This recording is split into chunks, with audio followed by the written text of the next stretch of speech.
اعوذ باللہ من الشیطان الرجیم بسم اللہ الرحمن الرحیم۔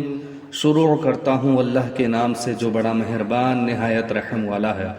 میرے پیارے برادران اسلام، السلام علیکم ورحمۃ اللہ، اور آپ دیکھ رہے ہیں مرکز TTS چینل۔ امید ہے کہ آپ تمامی حضرات خیر و عافیت سے ہوں گے، اور اللہ تبارک و تعالیٰ سے دعا ہے کہ اللہ تعالیٰ تمام امت مسلمہ کو سلامت رکھے۔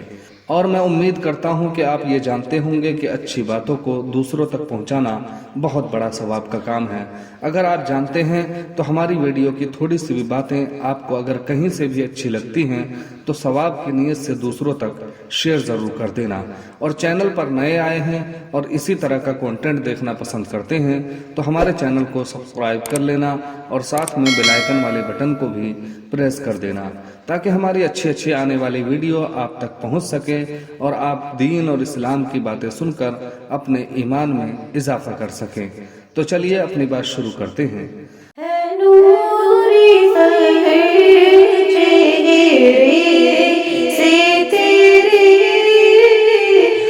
آپ دیکھ رہے ہیں مرکز TTS چینل۔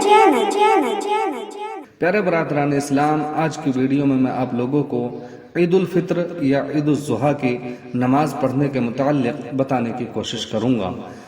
نماز پڑھنے کا مکمل طریقہ کہ کس طرح نماز پڑھتے ہیں اور نماز کے اندر کیا کیا چیزیں کس وقت پڑھی جاتی ہیں مکمل طریقے سے بتاؤں گا، اور انشاءاللہ یہ بھی بتانے کی کوشش کروں گا کہ اگر کسی کی ایک رکعت چھوٹ گئی تو وہ اپنی ایک رکعت پوری کیسے کرے گا، کیسے وہ اپنی نماز کو پوری کرے گا، اور اگر کسی کی 2 رکعت ہی چھوٹ گئی قاعدہ آخرہ میں اگر نماز میں شامل ہوا تو وہ اپنی 2 رکعتیں کیسے پوری کرے گا۔ مکمل طریقے سے ڈیٹیل کے ساتھ آپ کو ساری باتیں ساری چیزیں سمجھانے کی کوشش کروں گا۔ انشاءاللہ مجھے امید ہے کہ اس ویڈیو کے بعد آپ کو کسی دوسرے ویڈیو کی ضرورت نہیں پڑے گی۔ تو پیارے برادران اسلام، عید الفطر یا عید الاضحیٰ کی نماز پڑھنے کا طریقہ یہ ہے کہ جس طریقے سے ہم عام طور سے کوئی بھی نماز پڑھتے ہیں تو نماز کے لیے نیت کرتے ہیں، تو ہم عید الفطر کی بھی سب سے پہلے نیت کریں گے۔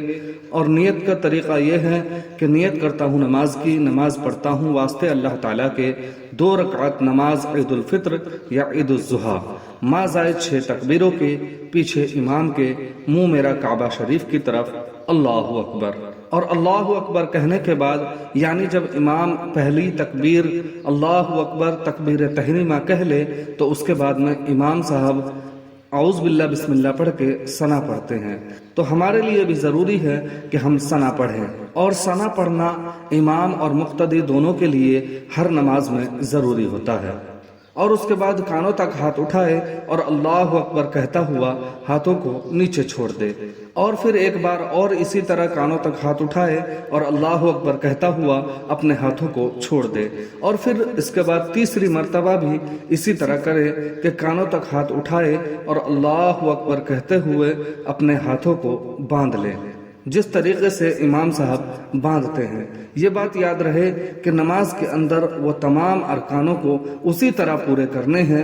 جس طرح امام صاحب کریں گے، لیکن یہ یاد رہے کہ جب امام صاحب قرات کریں تو خاموشی سے قرات سنیں۔ مقتدی کو قرات کرنے کی ضرورت نہیں ہے، نہ سورہ فاتحہ کی نہ کوئی اور سورہ کی۔ اور پہلی رکعت میں اب یہ ہماری 4 تکبیریں ہو گئیں۔ پہلی وہ تکبیر تحریمہ جو ہم نے نماز شروع کے لیے کہی تھی، اور اس کے بعد ہم نے 3 تکبیریں اور کہیں، تو اس سے پتہ یہ چلتا ہے کہ ہماری جو پہلی رکعت میں زائد تکبیریں جو ہوئی وہ 3 ہوئی۔ اور پھر ہم نے جب تیسری تکبیر کہنے کے بعد اپنے ہاتھ باندھے تو امام صاحب قرات کریں گے، اور قرات کے بعد میں اور پھر رکوع اور سجود کرنے کے بعد 1 رکعت پوری کر لیں گے، اور جب ہماری 1 رکعت پوری ہو جائے گی اللہ اکبر کہہ کر کھڑے ہوں گے تو سب سے پہلے امام صاحب قرات کریں گے، الحمد شریف اور سورہ پڑھیں گے، تو سورہ پڑھنے کے بعد پھر سے ہمیں 3 تکبیریں کہنی ہیں، اسی طریقے سے 3 تکبیریں کہنی ہیں جس طریقے سے ہم نے پہلی رکعت میں تکبیر تحریمہ یعنی پہلی تکبیر کے بعد ہم نے جو 3 تکبیریں کہی تھی، یعنی کانوں تک ہاتھ اٹھا کر اللہ اکبر کہتے ہوئے اپنے ہاتھوں کو چھوڑ دینا ہے، اور پھر چوتھی تکبیر کہتے ہوئے رکوع میں چلے جانا ہے، اور رکوع میں جانے کے بعد اسی طریقے سے جس طریقے سے ہم عام طور سے نماز پڑھتے ہیں